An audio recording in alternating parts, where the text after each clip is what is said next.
Hello, it's good to see you. My name is Violet and this is my channel Violet's Book Days. If you haven't been here before, I love poetry and I try and take part in most Poetry Thursdays. I do feel like booktube is like a very small part of the bigger YouTube arena, and Poetry Thursdays is an even smaller component of booktube. But I'm happy if you have joined me, and I hope to see you in the comments section if you stick around long enough to the end, if you like the poetry of the poet I'm going to feature today, Rosemary Dobson. Also know that if you don't want to leave a comment, I would love it if you just left a little emoji. That just lets me see that or if you leave an emoji, you know, if you stay at least for half the video, then I'll know, or if you place it at a halfway point or at the end, that you've stayed at least that long. That's nice to know. Anyway, let me get on to it. So I'm going to be reading 3 poems from Rosemary Dobson collected from this volume. Oh, hang on, it's not focusing. Doesn't want to focus on anything except my face. Okay, there we go. It is a beautiful cover. I really like it. But also, before I start actually reading her poems, let me just look up quickly the website. And I didn't know too much about her life, except that she was an Australian poet, and I'd read her works a long time ago, and remembered really liking them. And it's really nice to actually see them again and get back into it. And I realized I hadn't actually read a lot of them, and it's about time I did. Anyway, so she was born in June 1920 and also then died the same month, but she lived a very long life. She died in 2012. She was a very well-known Australian poet, but she was also an illustrator, an editor, and an anthologist. She published 14 volumes of poetry, and her poems were published in almost every annual volume of Australian poetry, the publication Australian Poetry, and has been translated into many languages as well. Okay, so the first poem I would like to read is called Cockeral Sun. Just like show you how it's laid out, because I think it is an important component to see the visual aspect of a poem. Of course, it doesn't help it's not focusing, but you can see the layout a little bit. So Cockeral Sun, basically starting from sunset to sunrise. This cockerel summer sun ruffles his feathers into sleep, while from the woods about him spread the foxes of the evening creep, and move like soft and fluent winds before his dwelling shut and barred, for time has drawn his bolt against a chance intruder in the yard. And now he dreams, bright beak beneath the cloudy darkness of his wing, and sees about him suns and moons whirling in one tremendous ring. Too light, too bright, the spinning white his sleeping vision gives delight, under his eyelids stretched against the dark reality of night, till gradually, his dream grown thin, waking, the fox's stealthy gone, the cockerel crows and spreads his wings, transcending earth, the rising sun. The imagery in this is gorgeous.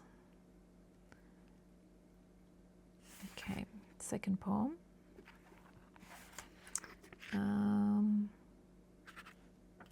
I'll do this one next. It's called The Tiger. I won't give away what it's about, because that sort of makes itself apparent throughout it. The tiger paces up and down behind the black bars of the page. He pads on silent, angry feet. His heart is smouldering with rage. Captive within the lines of type, he seeks and yet can never find the world where he was free to range. He is the poet's furious mind. His are the unblinking eyes that stare into the gold heart of the sun. He rakes the sky of stars and hunts the darkness down, and is not done. His was the world to roam, who now is captive to the black-barred page. Reader, unlock the lines and face the splendid danger of his rage. I do love poems about writing, poems about how poets think and work and the emotions they feel as they write. Now, I don't know if there's a name for that type of poetry, but as I was doing a bit of reading about Rosemary Dobson, I came across the concept of ekphrasis, which is the poetic description of a work of visual art, so painting, sculpture, or architecture. So it's like kind of translating one art form into another. So it's I hadn't realized there was a term for that. I do remember, I'll have to find my ones, but I remember writing at least one or two poems specifically on some artworks. Maybe I'll try that again and see how it goes. Now, well, it's interesting to find out that other poets have done that as well, and that there's a term for it. I never knew that. So the last poem I'm going to read is called The Mirror. And the hint underneath is at least the artist's name, so we know it'll be one of his works is Jan Vermeer. So it says Jan Vermeer Speaks under the title, who is actually, by the way, one of my favorite artists. I love his works. Okay, so it's quite a long one. It's got 4 stanzas. It looks like, oh, it's going to focus, sort of. Okay, you can see a little bit of how it's laid out, because I'm not going to put the poems up on the screen this time. I'll just read them. Okay, The Mirror. Time that is always gone stays still, a moment in this quiet room. Nothing exists but what we know. The mirror gathers in the world, time and the world, and I shall hold all summers in a stroke of gold. Twilight, and one last fall of sun that slants across the windowsill, and, mirrored darkly in the glass, can paint a tempt that unlit void. All night oblivion is stayed within the curtain's folded shade.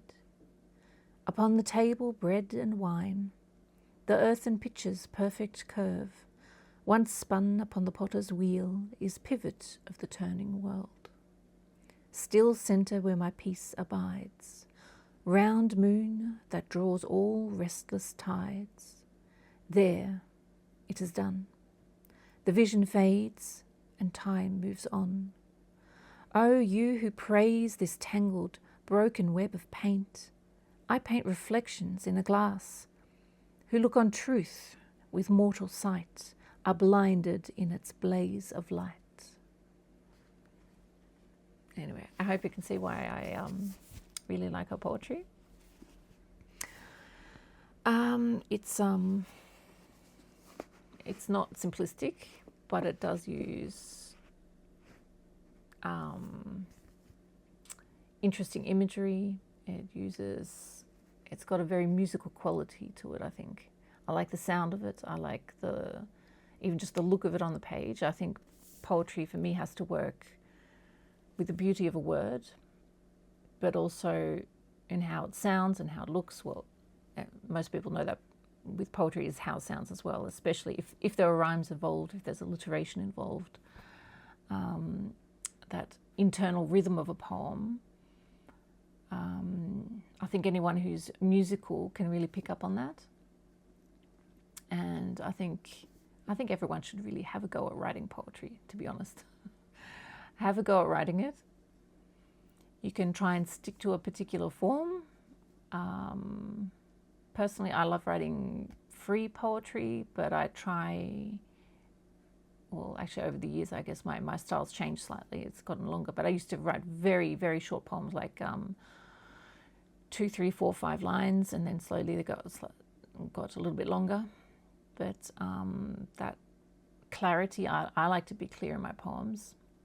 But Rosemary Dobson, she's clear, but she also alludes to other things that are beneath the surface, and I think that's another reason I really like her poetry. It's that whole combination that really does it for me. So I highly recommend you check out Rosemary Dobson. And if you already know her, if you know of her works, if you've heard, since she has actually been translated into other languages, or perhaps she is known a little bit in the UK and the US. It seems a lot of my viewers most of my viewers are in the US, but it's not necessarily that you all speak English. Maybe it's still your second language or even third language. Yeah, would love to see a comment, and yeah, have a little chat in the comments. Thanks very much for joining me, and hope to see you next Thursday. Bye for now.